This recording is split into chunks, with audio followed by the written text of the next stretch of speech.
हम लोग एड्जॉर्प्शन पढ़ रहे थे तो उसका कुछ एग्जाम्पल लिए थे एड्जॉर्प्शन फ्रॉम सॉल्यूशन से। तो बहुत सारे example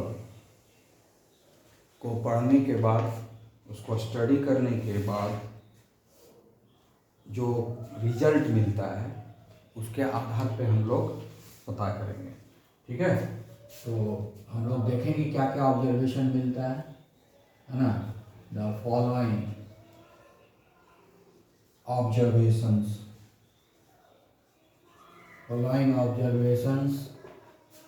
are made in case of adsorption from solution। ठीक है, क्या क्या हुआ पहला देखते हैं। ठीक है, पहला चीज क्या है देखते हैं कि एक्सटेंट ऑफ एडजॉर्प्शन। ठीक है, extent of adsorption x/m increases with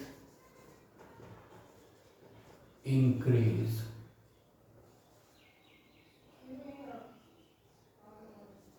in concentration, increase in concentration of solute in the solution। इसका मतलब क्या हो गया कि सॉल्यूशन में सॉलिड का अमाउंट जितना ज़्यादा होगा उतना ज़्यादा जो है इसमें एडजॉर्प्शन होगा। ठीक है, सेकेंड है एक्सटेंट ऑफ एडजॉर्प्शन, है ना। एक्सटेंट ऑफ एडजॉर्प्शन डिक्रीजेस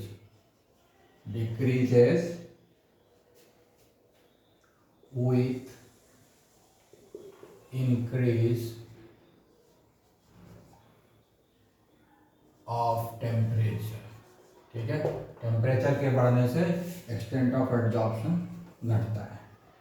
तीसरा चीज पता चला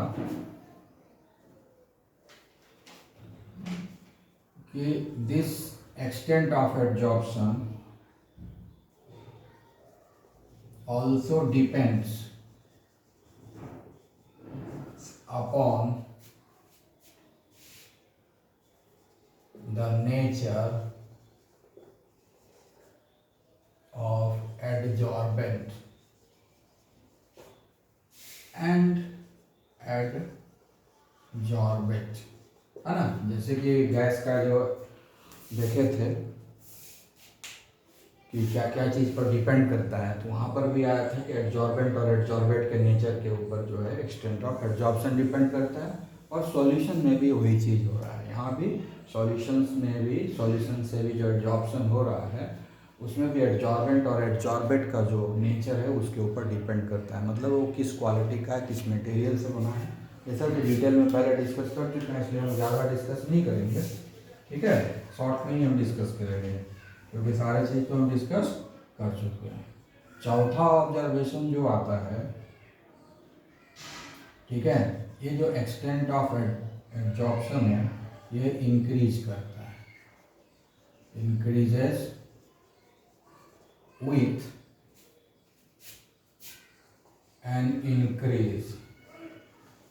an increase in the surface area, of the adsorbent। तो ये 4 पॉइंट है जिसके ऊपर की ये सब ऑब्जर्वेशन है। बहुत सारे एडजॉर्प्शन को स्टडी किया गया, सॉल्यूशन को लेकर के, सॉल्यूशन के साथ बहुत सारा स्टडी किया गया। ठीक है, एडजॉर्प्शन का स्टडी किया गया सॉल्यूशन फेज में। तो ये 4 तरह का ऑब्जर्वेशन आया। पहला आया कि एक्सटेंट ऑफ एडजॉर्प्शन जो है बढ़ जाता है अगर सॉल्यूट का कॉन्सेंट्रेशन ज़्यादा होता है। यानी अगर जैसे चीनी का जो सॉल्यूशन, शुगर केन सॉल्यूशन है, अगर कॉन्सेंट्रेटेड होगा तो चारकोल पाउडर के ऊपर ज़्यादा चिपकेगा। अगर उसमें कॉन्सेंट्रेशन कम होगा कलरिंग चीनी का और कलरिंग मटेरियल का, तो वहाँ एडजॉर्प्शन कम होगा। ठीक है, उसी तरह से बोलता है कि extent of air decreases with increasing temperature. Temperature जब बढ़ा देंगे तो सॉलिड पार्टिकल का जो मूवमेंट है वो बढ़ जाएगा, तो अस्थिर होगा तब तो चिपकेगा ना। टेम्परेचर बढ़ने से सॉलिड पार्टिकल का काइनेटिक एनर्जी बढ़ जाएगा। जितना स्लो मूवमेंट होगा उतना ज़्यादा एडजॉर्प्शन होगा, लेकिन जब बढ़ जाएगा काइनेटिक एनर्जी तो उसका मूवमेंट बहुत ज़्यादा होगा, और मूवमेंट जब ज़्यादा होगा तो एडजॉर्प्शन कम होना ही है। ठीक है ना, इसलिए टेम्परेचर के बढ़ने से एक्सटेंट ऑफ एडजॉर्प्शन घट जाता है। फिर एक्सटेंट ऑफ एडजॉर्प्शन नेचर के ऊपर भी डिपेंड करता है कि किस चीज़ का बना हुआ है एडजॉर्बेंट और एडजॉर्बेंट। लास्ट में surface area of the adsorbent जितना ज़्यादा होगा, यानी जैसे कि हम लोग चारकोल पाउडर डालते हैं शुगर केन सॉल्यूशन में, तो अगर हम बड़ा बड़ा टुकड़ा उसमें डाल देंगे तो एडजॉर्प्शन कम हुआ, लेकिन वही चारकोल पाउडर डाल देते हैं उसमें तो एडजॉर्प्शन बहुत अच्छा से होता है, ज़्यादा होता है, कलरिंग मटेरियल ज़्यादा हटता है। तो पाउडर कर बना देने से क्या हो गया, सरफेस एरिया बढ़ गया, सरफेस एरिया बढ़ गया तो एडजॉर्प्शन ज़्यादा हो गया, इसलिए एडजॉर्बेंट का सरफेस। और यही चारों पॉइंट गैस के केस में भी था, वहाँ एक एक्स्ट्रा था प्रेशर और कुछ नहीं था, लेकिन ये चारों पॉइंट तो वहाँ भी था, तो इसलिए कुछ नया नहीं है। लेकिन जो चीज़ गैस में हो रहा था, जो adsorption of gas over solid surface, इसके पहले हम लोग क्या पढ़े, adsorption of gases over solid surface, उसमें जो जो ऑब्जर्वेशन हमको मिला वही ऑब्जर्वेशन हमको यहाँ भी मिल रहा है जब हम एडजॉर्प्शन फ्रॉम सॉल्यूशन फेज पढ़ रहे हैं। तो इसका मतलब क्या होगा कि यहाँ भी फ्रेंडलिक आइसोथर्म यूज होगा, तो फ्रेंडलिक आइसोथर्म यहाँ भी यूज होता है, क्योंकि दोनों में तो सेम फिनोमेना देख रहा है ना। सॉल्यूशन और एडजॉर्प्शन फ्रॉम सॉल्यूशन में जो ऑब्जर्वेशन है, ये चारों ऑब्जर्वेशन तो गैसियस केस में भी है, जब adsorption of gases over the solid surface हो रहा है वहाँ भी यही सब हो रहा है। तो फ्रेंडलिक आइसोथर्म जो वहाँ दिया गया है, उस फ्रेंडलिक आइसोथर्म को यहाँ पर भी यूज कर सकते हैं, उसमें थोड़ा सा मॉडिफिकेशन करना है। गैस के केस में हम लोग क्या करते हैं कि प्रेशर को कंसीडर करते हैं, यहाँ सॉल्यूशन का केस है तो यहाँ पर हम लोग कॉन्सेंट्रेशन को देखेंगे।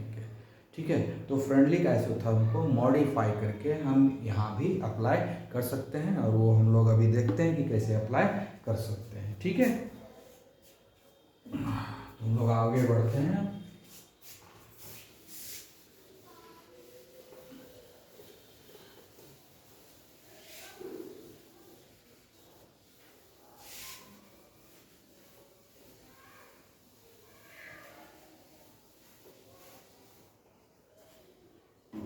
ठीक है, तो हम लोग जो है फ्रेंडलिक आइसोथर्म का जो है यहाँ पर जो है यूज करेंगे। ठीक है,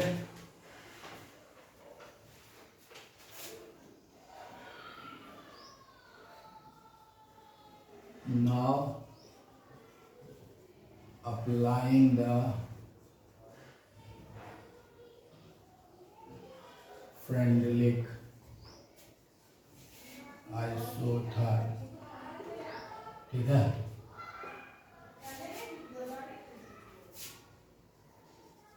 in adsorption from solution, ठीक है। तो ये जो है अब हम यहाँ अप्लाई करेंगे, सभी टर्मिनोलॉजी वही है, थोड़ा सा चेंज है। यहाँ भी extent of adsorption x by m, तो x by m is directly proportional to the concentration raise to the power this हो जाएगा। ठीक है ना, where C equal to concentration of solute. ठीक है, concentration of equivalent equilibrium concentration, equilibrium concentration of solute. Solute मतलब adsorbate है ना, एडजॉर्बेट, सॉल्यूट एडजॉर्बेट हुआ ना इन सॉल्यूशन। सॉल्यूशन में सॉल्यूट का कॉन्सेंट्रेशन देख लेंगे, यही तो सॉल्यूट एडजॉर्बेट का काम करता है। तो यहाँ पर प्रेशर को हटा देंगे, उसके जगह पे हम कॉन्सेंट्रेशन ले आएंगे। ठीक है, तो फिर जो एक्स बाय प्रोपोर्शनैलिटी साइन को हटाएंगे, एक कांस्टेंट इंट्रोड्यूस करेंगे। ठीक है, अब दोनों तरफ हम जो है लॉग ले लेंगे, log x by m equal to log k c one by M. ठीक है, अब ये हो जाएगा log x by m equal to log k plus log c having 1 by n power, उसका लिखेंगे log x by m equal to ये 1 by N इधर आ जाएगा, है ना, log c plus log k। ठीक है, अब ये भी देखो y equal to M X plus C के जैसा है कि नहीं। तो अब हम जब ग्राफ प्लॉट करेंगे ना, ठीक है, जब हम ग्राफ प्लॉट करेंगे तो ये along the X axis log C रहेगा। ठीक है, along the Y axis log X by M होगा। ठीक है, तो इसका भी ग्राफ उसी तरह का होगा, इसका भी ग्राफ जो है उसी तरह का होगा जैसा पहले था। ठीक है ना, तो ग्राफ कैसा आएगा, ठीक है, यही आएगा ग्राफ सेम जो है। यहाँ जो है ये m का वैल्यू क्या है, यही ना हुआ, स्लोप ये होगा, है ना, स्लोप जिसको हम लोग m बोलते हैं, यही 1 बाई एन हो गया। तो स्लोप से हम 1 बाई एन का वैल्यू निकाल लेंगे, लॉग सी का वैल्यू हम इधर डालेंगे, एक्स बाई एन वहाँ डालेंगे। ठीक है, अब जो है यहाँ से नहीं मिल जाएगा, 0 से नहीं होगा,